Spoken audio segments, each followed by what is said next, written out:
তাহলে খালি কোন জায়গা থেকে বোঝো না? হ্যাঁ, কোন জায়গা বোঝো না বলো? নীলস বোর্ডের পরীক্ষা। নীলস বোর্ডে পরীক্ষা। ঠিক আছে।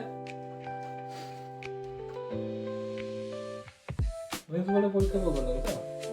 তার মানে ইলেকট্রন হোক, বুঝছো? ইলেকট্রন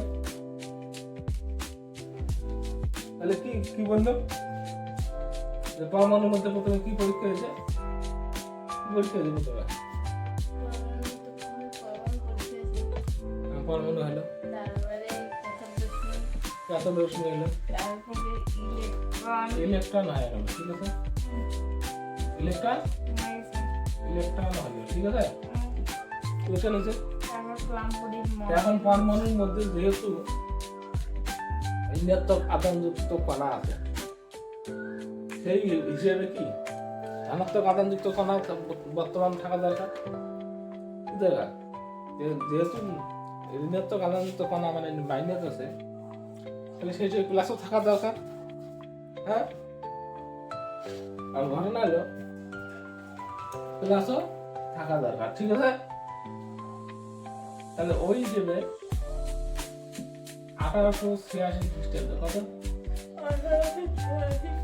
1886 খ্রিস্টাব্দ। ঠিক আছে, বিজ্ঞানীকে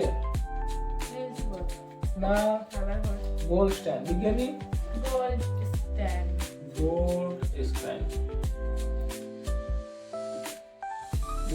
গোল্ডস্টাইন পরীক্ষা নিরীক্ষা করে কি বলে?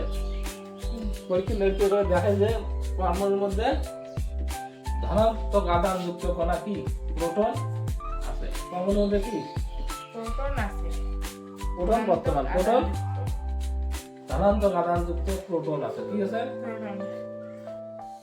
প্রোটন আছে, এই কথাটাই বলছে। ঠিক আছে, পরমাণুর মধ্যে ধনাত্মক আধানযুক্ত প্রোটন আছে। প্রোটন আছে। ঠিক আছে, এখন পরবর্তীকালে বিজ্ঞানী রাদারফোর্ড,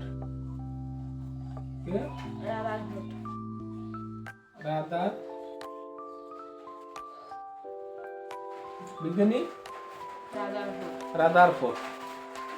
রাদারফোর্ড কি করেন? একটা পরমাণু মডেল তৈরি করেন। কি করেন? পরমাণু মডেল তৈরি করেন। ঠিক আছে,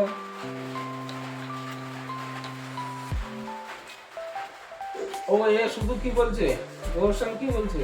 গোল্ডস্টাইন বলছে যে পরমাণু মধ্যে একটা মানে ধনাত্মক আধানযুক্ত কণা আছে।